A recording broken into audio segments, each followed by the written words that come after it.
কতদিন পর দে এমন সুস্বাদু খাবার আমি খাইতেছি হিসাব করে বলতে পারবো না।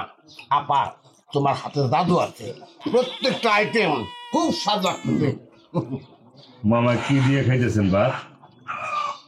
জামাই বাবা দিয়ে তোকে তোমার প্রবলেম আছে দেখতেছো না? তুমি যা দেখাইতেছো আমি তাই দেখাইতেছি।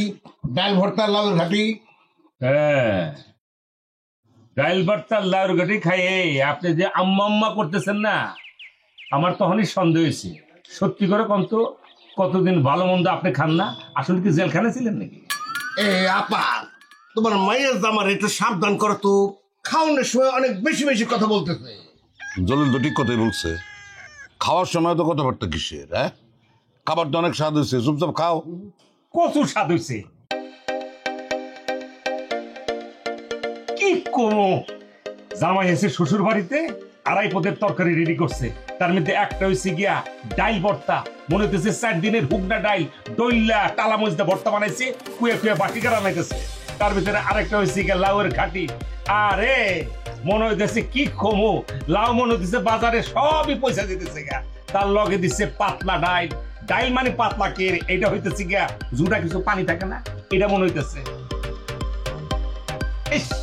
আমি তো এগুলো দিয়ে খাইতে পারতেছি না, আঙ্গুর আমি কি করবো, গলা দিয়ে খাওয়ার নামতেছে না। এটা কি আমার দোষ? এই খাইতে না পারলে চুপচাপ বসে থাকো, আমা করে খাইতে দাও।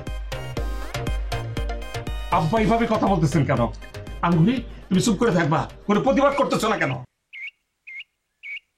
শ্বশুর বাড়িতে যখন জামাই আসে তার আগেই তো গরু খাসি এগুলো জবাই করা শুরু করে দেয়, আর উনি আমার লোকে যে ব্যবহারটা করতেছে কি করবো আমি?